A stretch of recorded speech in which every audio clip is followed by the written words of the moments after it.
majina naitwa Warda Ali Kombo, mwanafunzi wa kidato cha 3 katika shule ya sekondari Kingalu. Katika siku ya maadhimisho, sisi kama wanafunzi wa shule ya sekondari Kingalu tumeletewa zawadi za taulo za kike ambazo zitasaidia kusoma bila kupata changamoto mbalimbali, kama baadhi ya watoto wa kike kupata changamoto kama vile kuchafuka wakiwa shuleni. Kwa hiyo itasaidia watoto kuendelea na masomo na kuwezesha kufaulu. Ndio kama nilivyosema hapo awali, baadhi ya watoto wa kike au wasichana wanashindwa kufanya vizuri katika masomo kwa sababu labda wanaogopa kudhalilika wakiwa katika siku zao. Na kwa majina anaitwa Jacob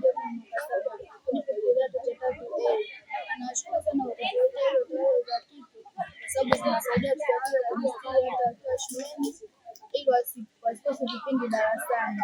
Na pia kutuletea ile mfunguo ya kutumia hizo taulo za kike kwa sababu watu wamekuwa wakike hizo ili kuwasababishia watoto kupata magonjwa.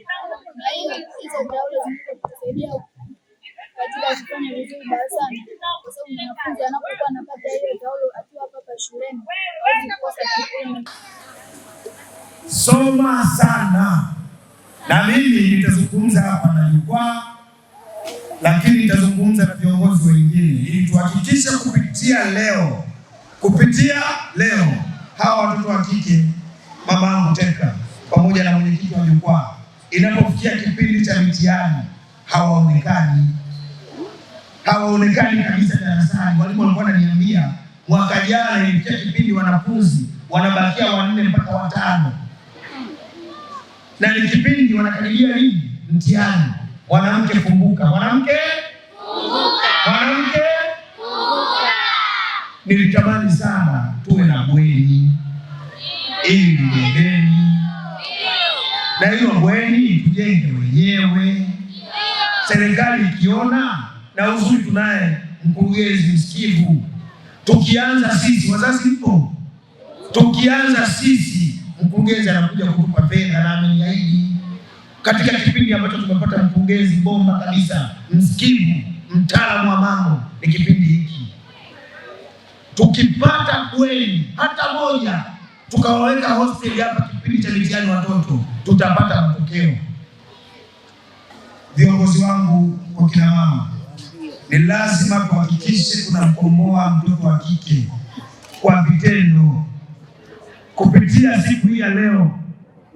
Ninaitwa Madam Teka Mbiki, mkurugenzi wa Morogoro Women Voice and Connection, taasisi ambayo inajihusisha na maendeleo ya wanawake kwa maana ya uchumi, afya na mazingira. Na leo hii nimeambatana na baadhi ya wanachama hapa Kingalu Sekondari kwa ajili ya kusherehekea siku ya mwanamke ngazi ya kata ya Kiwakala. Lakini kama Morogoro Women Voice and Connection tuliona basi ni vizuri kwa watoto hawa katika kusherehekea siku ya mwanamke ambayo kauli mbiu ya mwaka 2026 inawagusa, tuweze kuwatengenezea hiki kizimba cha kuchomea taka.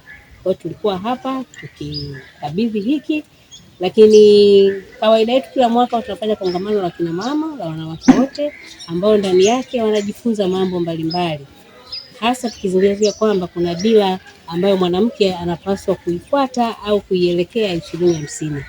Kwa hiyo pia tuna kongamano ambalo litafanyika tarehe 25 mwezi wa 3 2026 katika ukumbi wa Mabilis, ambapo mgeni rasmi atakuwa Mheshimiwa Gwajima. Na hiki ambacho tumeshika ndio sare sasa ya siku hiyo. Kwa hiyo tunawakaribisha kina mama wote